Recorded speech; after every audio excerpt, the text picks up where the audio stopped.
Good afternoon. Try to share the link. Good afternoon. Okay. Hi, hi, hi. Okay. I think I'll just start. Think I would just start. Mm, mm.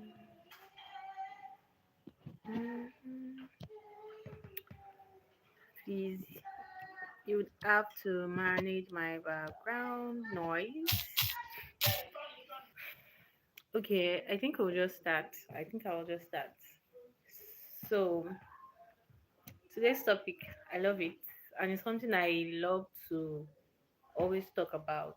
Something I always love to talk about because it is an essential part of every good relationship, every good marriage. Because one thing about marriage is that it is whatever you do during your courtship period, during your dating phase, is what would carry you through your marriage. Those values that you have built or those values that you build are the same thing that you just keep nurturing when you guys eventually get married. So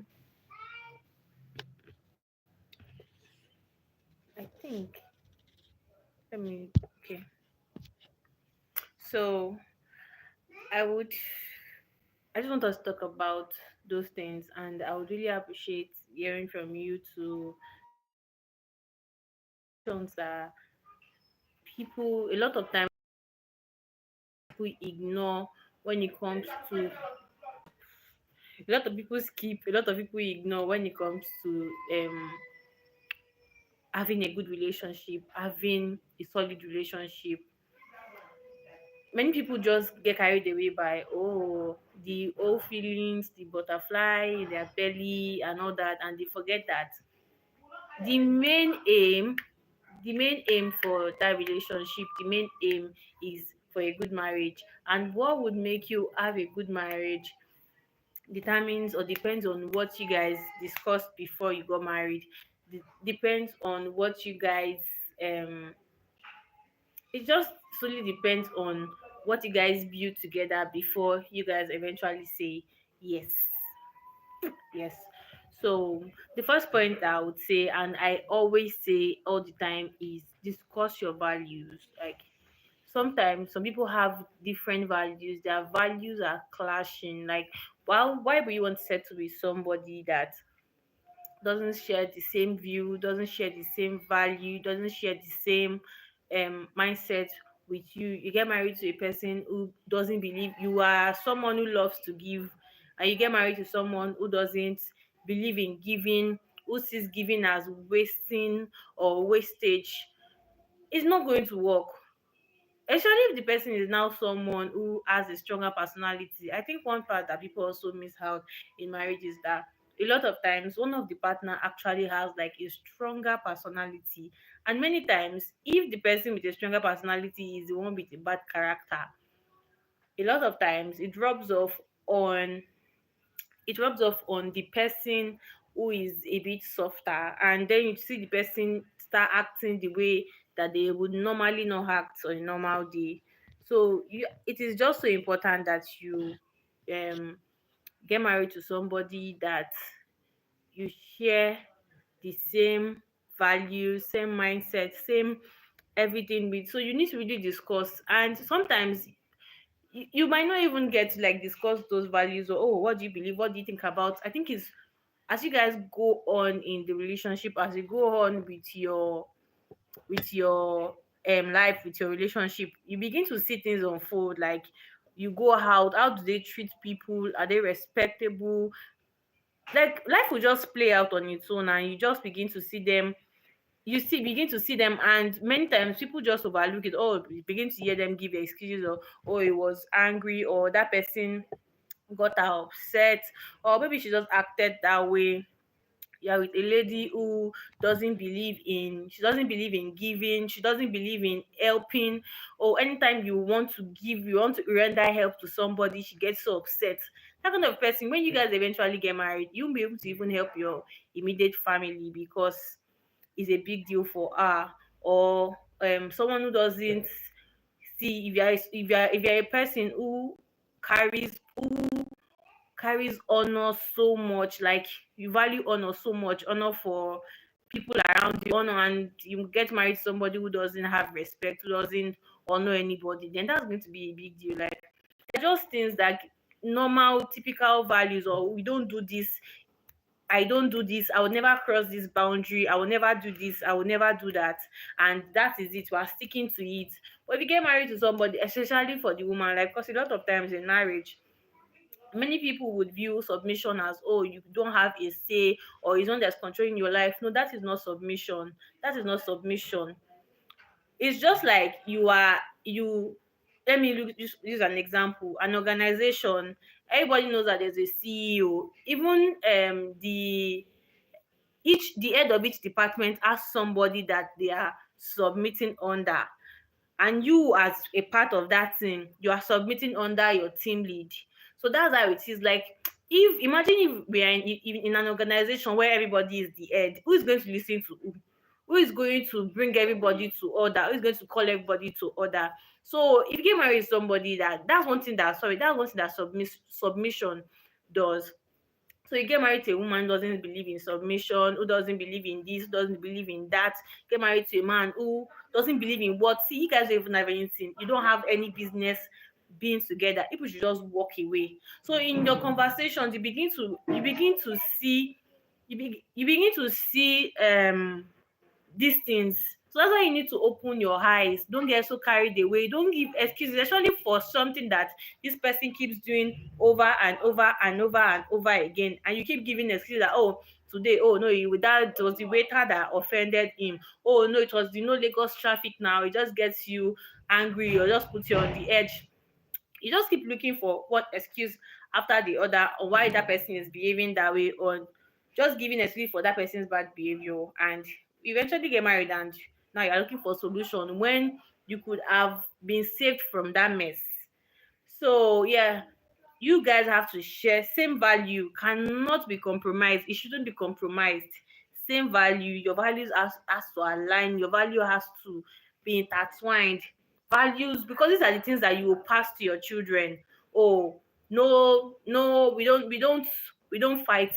Is a no fight zone in this home. Is a no telling of lies, no doing this, no doing that. These are the things you pass on to your children. So if you want to instill good values in your children, then you have to be married to somebody who upholds good values. You can't want to say you want to teach your children how to be um contented with what they have, and you, as you are getting married to a woman who buys, who can't take her eyes off anything. She sees this bag, she buys. She sees this hair, she buys. Or you're married to a man who doesn't know how to prioritize, and you want to teach your children how to prioritize, how to wait, delayed gratification and all that. Like, it is not going to work. It's not going to work. So you need to get married to somebody. I'm saying on this point because it's actually very, very important, because every good home is built on solid, genuine values. So you cannot compromise that when you are choosing a life partner. Values are just too important to be compromised. And the second point I'm talking about is, I have so many points that I might have to do like a part two of this tomorrow. I might have to come live to do like a part two of this. Point I'm going to talk about. Another point I'm going to be talking about is your prayer life as a believer, like your faith. You cannot just conclude that because you met this person at church and you conclude that the person is a child of God, or you conclude that this person has a relationship with God, or this person is a praying Christian. So you guys need to have conversations. Oh, this is how I do. And some people, even as much some people be say, there's no need to close your eyes when we are praying. Or I've been with somebody that I didn't really like his prayer pattern, and it was actually a big deal for me, because I'm like, I don't always I don't always feel, I don't know I don't always feel connected. Like when you are praying with somebody and you are not, you're not even feeling the prayer, like how would I put it, like because our prayer patterns, like it was just so different, it was clashing, and actually had issues with it. So these are conversations that you need to talk about: your study life, your prayer life, the church that you attend, your denomination. Oh, do you believe? Some people don't believe in wearing earrings. Some people don't believe in wearing trouser. And you're somebody that are like, ah, no, I love my trouser, I love my ring. Oh, I can't do without wearing my wig. And you get married to somebody who doesn't like those things, who doesn't believe in those things, even as a believer. These things are things that would cause, things are not supposed to cause fights if you wait and you weigh your options. You are not, your destiny is not only glued to one person. Even if you feel like this person is the best option for you, to be honest, your destiny is not glued to one person. So if this person doesn't believe in these things that you have, and you cannot sacrifice that area of your life for this person, then you just wait on God, and the person who would match everything that you have, or let's say maybe God will touch the person's heart and the person will change. But if it's not working, it's not working. Don't say, oh, in marriage, it's going to change.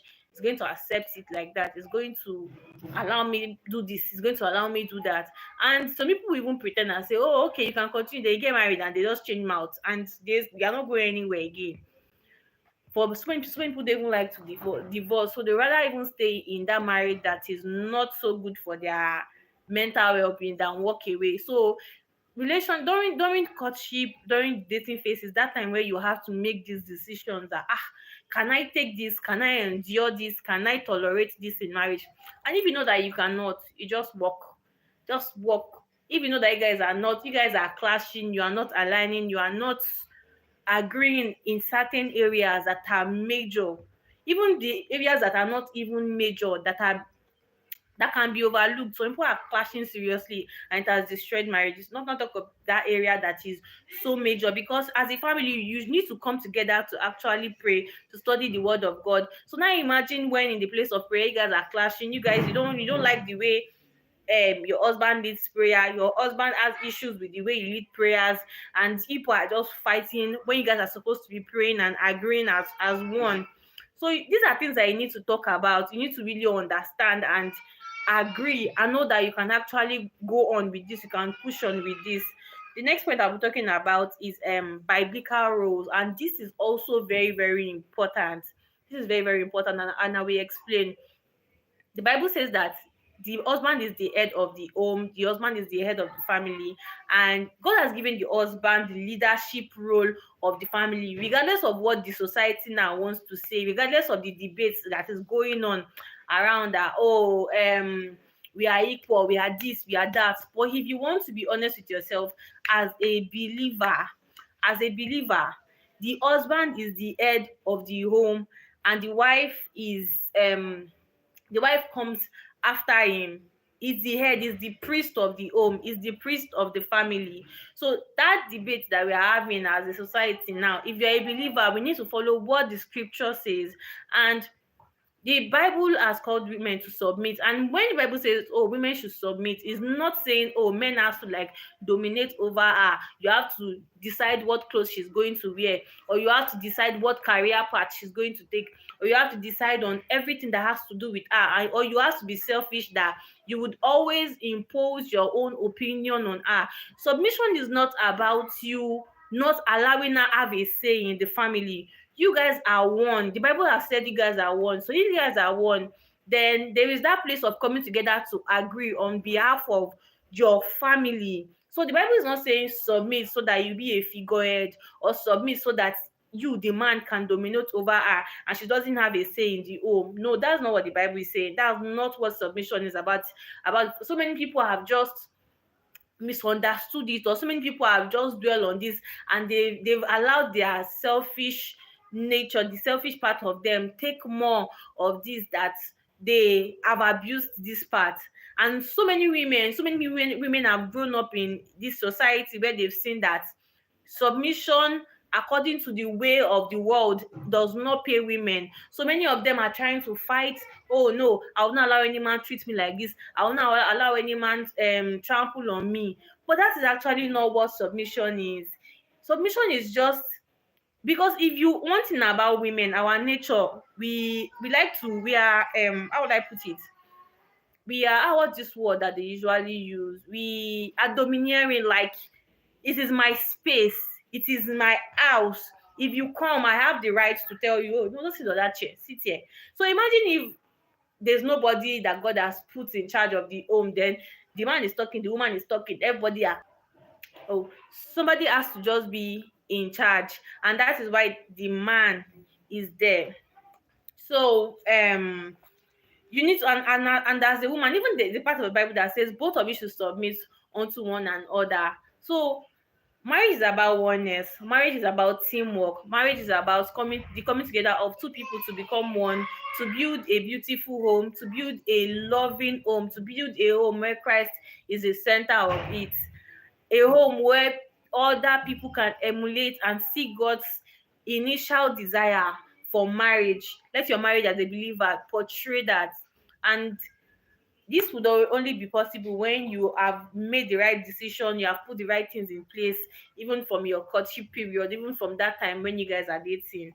So yes, you have to understand biblical roles. You cannot, if you are coming into marriage as a woman that say no, yes, you guys are one, but you still need to understand that part of the man is the head of the family, and you need to accept it.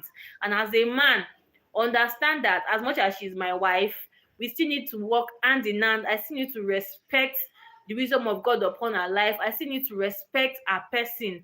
I still need to respect her as a child of God. Because as much as she's your wife, there are some graces that she carries that you still need to respect. The Bible says that he who finds a wife found a good thing, and you found favor in the sight of God. If the reason for the favor they have found in the sight of God is not happy with you, or is not, is against you, then the favor is definitely not going to work. So everybody needs to get to that point of understanding what marriage is for it to work. And I think understanding, when we get to understand our roles, as like the biblical roles of each party in marriage, I think it's going to make it more easier. And by the help of God, work with the help of God to really, work in each of our roles. It will make life very, very easy. And my next point here is discuss your expectations. Oh my God, I think this cannot be overemphasized. Like, guys, discuss your expectations. What do you expect? Some people expect their husband to do things that are not even realistic. Some men expect their wives to do things that are not even realistic. Like I said, they don't say realistic. That are not realistic. Like, if you hear some people's expectation, you're like, wait, is it a human being you want to get married to, or is a robot? Let me understand. Even if it's a robot, with this your expectation, the robot is going to break down and crash. Like, why? So you need to discuss your expectations. So when some people discuss their expectation, when they tell you their expectation, you be like, I don't think I can do this. Oh, I don't think I can do this. So let me. So there's an example that's coming to my mind now. Some men, they expect their wives to stay at home and not work. They don't want a working class wife. And they meet someone who is a career based person, and they want her to stay at home. This is the fact that so many marriages are having. The woman wants to work, but the man is saying, no, I'm not going to allow my wife to work. I'm going to take care of the house. I'm going to take care of the, but so many women find fulfillment in working, having their own business. But some men will tell you, no, I want to be the sole provider in this home. And so many people are angry. They are resentful at their partner because he didn't allow them work. So you need to understand, these are the expectations. What are your expectations in the area of career? Will you allow me as your wife work? Do you like a working class woman, or what? What are your expectations? What are your, when it comes to finances, what are your expectations as a woman? Do you expect that, oh, before we get married, I have to have like 10 million naira in my account before you can get married to me? Or I must have a car before you would say yes to me? Like, you have to, like, really, so many people, they want you as a woman to drop on 50-50. Like, as a man, I will drop 50% you drop 50% in the running of the home, and at the same time you still take care of the children. I won't do house chores, you have to take care of the children. you have to give me food, you have to take care of me in every other area. But when it comes to finances, it has to be shared 50-50. And so people went out and they're like, what are you saying? Where I'm coming from, my dad is a sole provider. My mommy jobs where she can. She jobs when she feels like. So you have to really discuss expectations so that when you get married, because the old gish that is in our belly, when you get married, like it's open, everything will fly out of the window and reality will set in. So before that reality will eat you hard in a place where you can no longer make those decisions. When you now even want to make a decision, it will really affect you. But when you can easily work out and make good decisions for yourself before marriage, have these conversations. Like even when it's looking like, oh, your own is too much, why are you asking these questions? Ask these questions. Like your own is not too much, your own is not too much. Ask those questions. They will save you of headaches that would come haunting you later in the future because you ignored those um those signs and those questions that you should have asked. Ask about the expectations. Say, tell your own expectations too, and take your expectations to God. Even God will that, no, now, and you can you do it? Can you do it? So discuss your expectations. Discuss your expectations. And the next point I'll be saying is boundaries. Discuss your boundaries, what you can take, what you cannot take, what you can accept, what you cannot accept. And as single Christians in a relationship, you guys are supposed to have boundaries. Set your boundaries. Oh, this is where we can go, this is where we can meet, these are the places we can, this and this and that. Set realistic boundaries, set needed necessary boundaries. Oh, no sleepovers, no this, no that. Set boundaries. See, if you guys don't set boundaries, you guys will break so many rules that will now become loopholes for the enemy to attack your relationship, and it will affect you also in marriage. And also, as believers who are dating or courting to get married, you are supposed to start having conversations about boundaries concerning your home when it comes to friends, family, in-laws. Like these and these are the things that we would accept. These are the things that we want to do in our home, and nobody is meant to break this. When we take, let me say for instance now, when we make a decision, you are not allowed on whatsoever ground. If you even want to now break it, just know that, oh, when you're explaining to me, it has to make sense to me that, oh, okay, you have to make that decision on the spot. And you have to get married to somebody that you trust their wisdom, not to make the wrong decision, but that we have agreed on this thing, and you now go behind my back to now go and do the one that we did not agree on. Then no, that's it, you've broken one boundary. Or nobody is, you cannot, let's say you went out now, and I went out, and my I told my husband I was going somewhere. But when I got to that place, something happened and I had to like go to another place. I have to tell him, like text, like, babe, I have to leave here now. They didn't like, he's not monitoring my movement, I'm not monitoring his movement. It's just normal things to do. Like these are things that can easily cause fight and misunderstandings, things that can even be avoided. Set those boundaries. Set boundaries for friends. Let them know that if they cross this line, they've messed up. Or you're not even allowed to even cross this line as our families, as our friends. Like, you just have to just set boundaries. Like Yoruba also that elutiko sofi kò ṣẹ̀ṣẹ̀. More like, if there are no rules, boundaries are more like rules that you should not break. Like if there are no rules, then there's no offense. If I did not tell you not to do this, then when you do it, I shouldn't be angry. So you need to set boundaries. Set boundaries for yourself as dating couples. Like, we cannot be in so and so place together without anybody being there, because of what we are trying to build. We need, it's sacred, so we cannot just do anyhow and think that, oh, we get the normal result that everybody are getting. Or we know that our relationship is not just like every other relationship. So we need to have strong, solid boundaries if we really want to, what's the word that we use? If we really want to glorify God with this relationship. So you guys need to set boundaries. You need to really set boundaries. Boundaries are very, very important. Uh the next point, I have so many points, guys. Like I said, there will surely be a part two for this.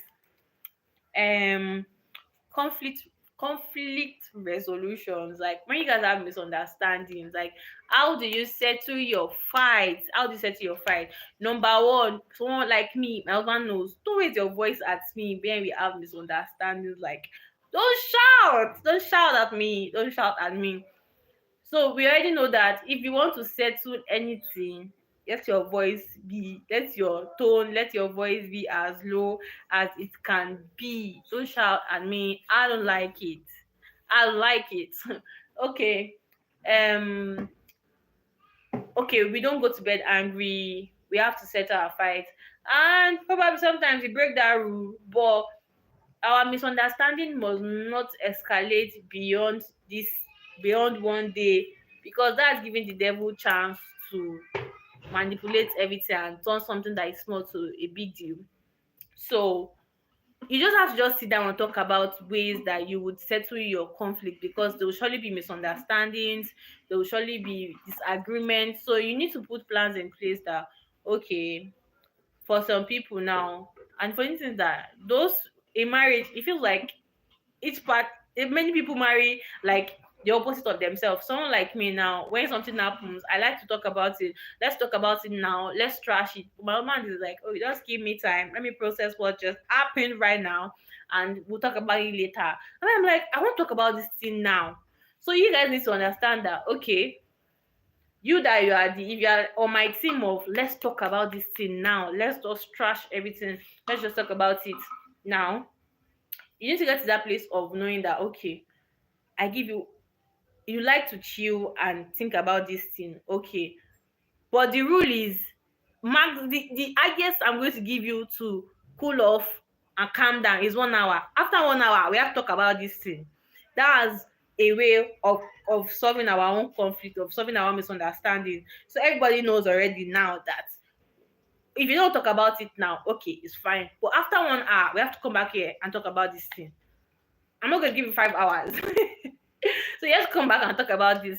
So you have to like put good measures in place. If not, you guys will just be giving yourself silent treatment for 1 week, 2 weeks, 2 weeks without settling that fight, and it becomes something big. You will not be asking yourself that, okay, what caused this fight? Why were we fighting in the first place? Because it has lingered longer than it was even supposed to even stay. So you guys have to like put plans in place for conflict resolution. And I don't know if I should make this. Okay, let's take 2 or 3 more points, then we call it a day. Let's say second point. The next point would be finances. Like you have to discuss finances. Like it is just too important. Discuss finances. You have to discuss your finances. It is too important. Talk about the person you are with. Does person believe in, oh, as the money comes, let's spend it, or let's save, let's invest, or what how do you view money? What's your view about money? What's your take about money? Oh, do you believe in investing, or you just want to just be saving?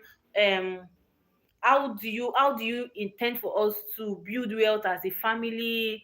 What are our long-term goals? All those things, like you need to really talk about finances. Oh, when it comes to running the home, I do you want to take full responsibility as the man, or you don't mind me putting my little, or the man will be like, oh no, it's 50-50, oh, I drop, you drop, or oh okay, I'll drop 70, you drop 30, or I drop 80, you drop 20. Like those are things you really need to discuss before you even get into marriage, because fights will happen. Fights will break when you get married and the man is like, you are also working, why are you not taking care of that? And you're like, you are the head of the family, you are meant to provide for us.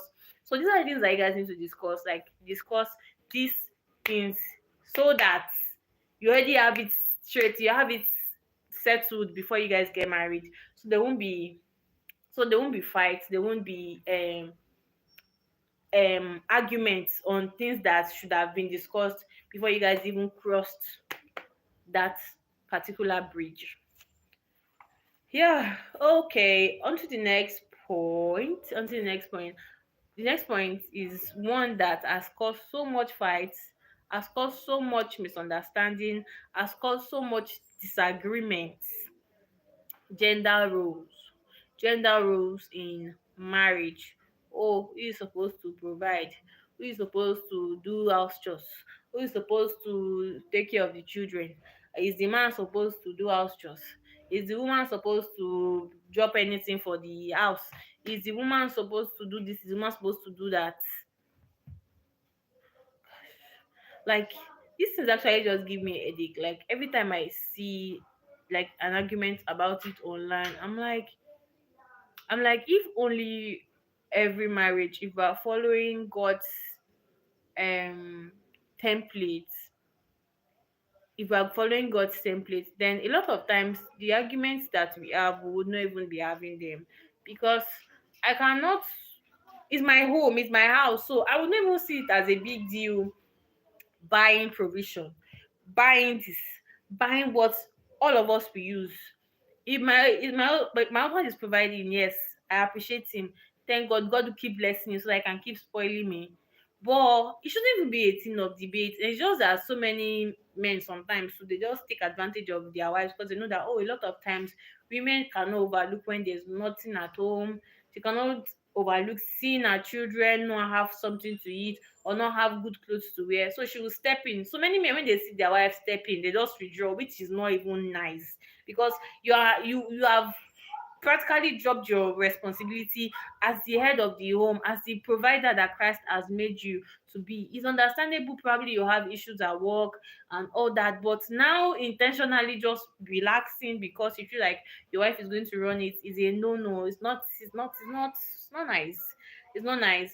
And as a woman who knows that your husband, because this is actually different ways, some women know that their husband is doing so much, they themselves have their own money, but they are just of that school of thought that, and he's the man of the house, anyhow he wants to do it, he has to provide for us. That's not fair. You are not supposed to do that to someone that you claim that you love.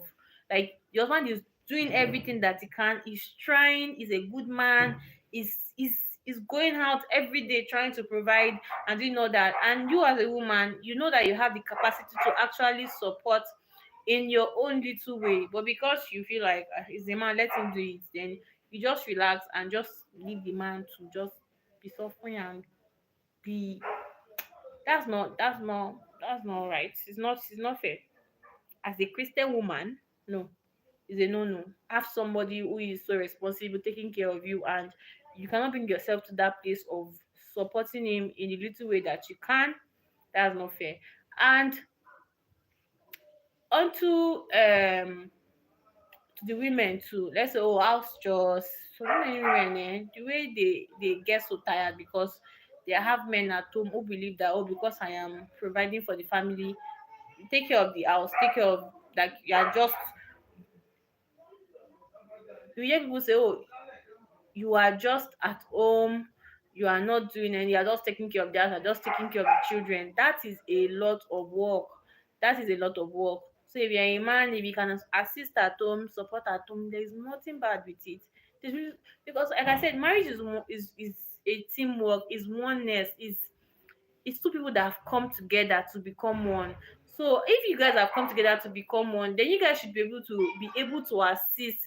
It should be a thing of relieving you of your own burden. It should be a thing of supporting you, helping you, easing you of your burden should be the goal of marriage. Like, where your wife is struggling and you know you can step in, why don't you step in? Where your husband is struggling and you know you can step in, why don't you step in? Because anything you do for your husband, they are definitely doing it for yourself, either good or bad, it will still affect you.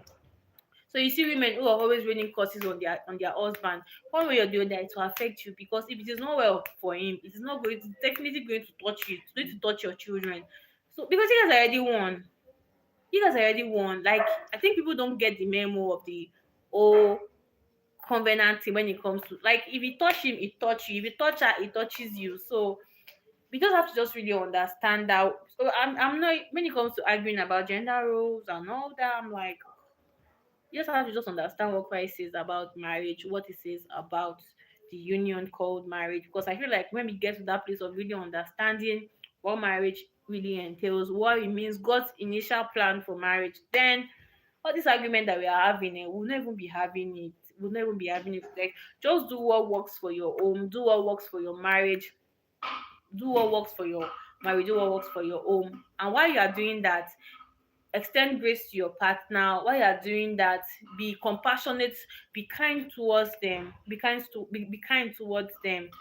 In their weak state, be their strength. When they are not having it, when they're having a bad day, be there to comfort them, be there to encourage them. That's really what it is. Like, it would not remove anything from me as a woman to support financially in your home. It will not take anything from you as the man to support when it comes to doing things around the house. Like, it's not going to remove anything from anybody. It is not going to do that. And the last point that we'll be taking now, or should I just end it with this?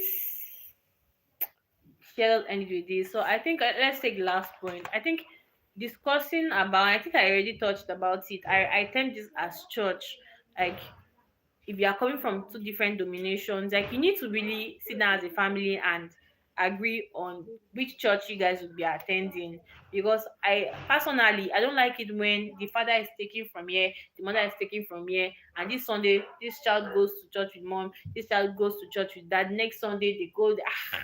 That's confusing. Because can we all drink from a particular well? Can we all drink from a particular well? If we are going to this particular church as a family, let's go. It's even always so beautiful when you guys dress up and you guys go to church as a family, you come back.